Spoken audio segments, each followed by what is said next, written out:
Hey everyone, I hope you're well and welcome to our 5-part driving series where we're going to break it down into a few segments. The first episode today is going to be built around the setup, the differences you need to include compared to your iron swing, and then we're going to move on to a 2-part strike series where we're looking at what happens when you strike out the toe versus the heel and how that affects the ball, and then we're going to be moving on to when the ball strikes too high or too low on the face, and also ways you can eradicate this or change it or implement it to practice to try and improve it.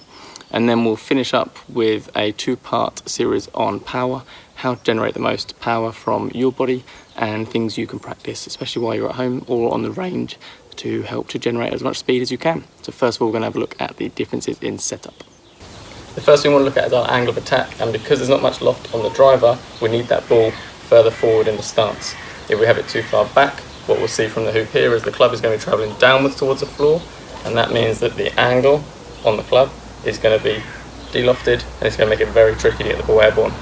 So what we can do is put our feet together in line with the ball, a little step forwards with our lead foot, our front foot closest to the hole, and our bigger step with our trail leg, our right foot if you're right-handed, and you'll see how that ball now is positioned further forwards. If we put the hoop here, you'll see how now that club is going to be travelling on an upward angle attack, which is really important in terms of trying to get that ball airborne, but also trying to create as much power as possible. The next thing that's going to help us to get that ball up into the air is using our shoulders. So what we're going to do once we're in our setup position with that ball position further forwards in our stance, we're going to allow this right shoulder, if you're right-handed. If you're left-handed, it's going to be your left shoulder.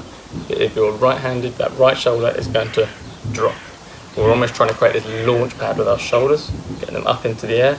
This is going to help us to try and get this club to work on an upward attack angle when it goes through the ball.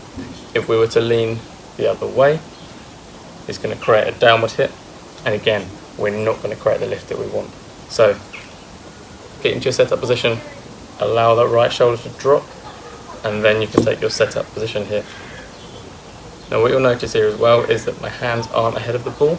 Again, because we don't want to take any loft off of the driver, we're going to allow the hands to sit fairly level or neutral, and this is going to ensure that the loft on the club stays the same, and again gives us the best chance at creating this upward hit.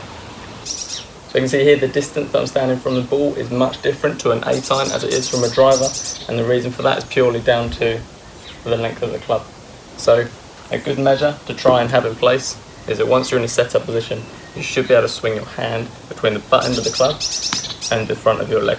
If you can't do that, you're probably too close to it, and then you're going to be limiting power, which we're going to have a look at in later videos.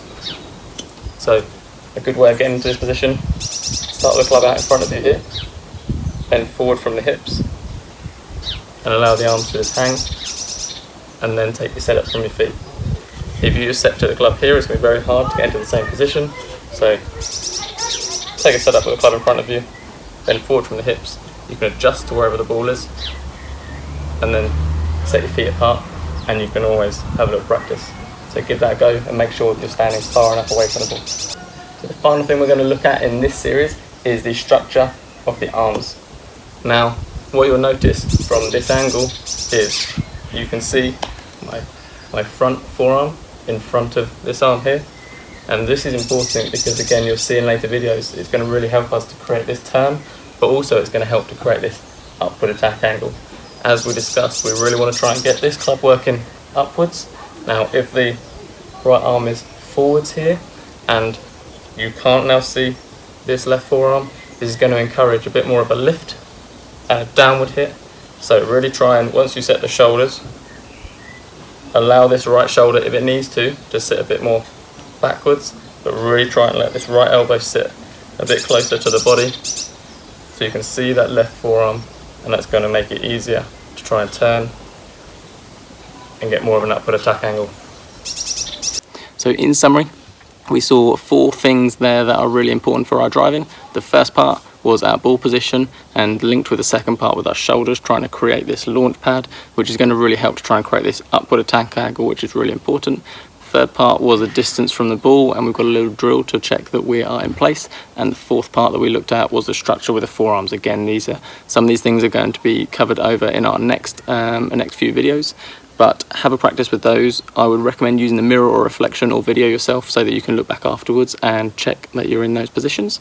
And then the next series, we're going to be looking at the strike between the toe and the heel, how that affects the ball, things that you can change, and how to help problem solve where you're striking on the face. Hope you're well, stay safe, and hopefully this helps you.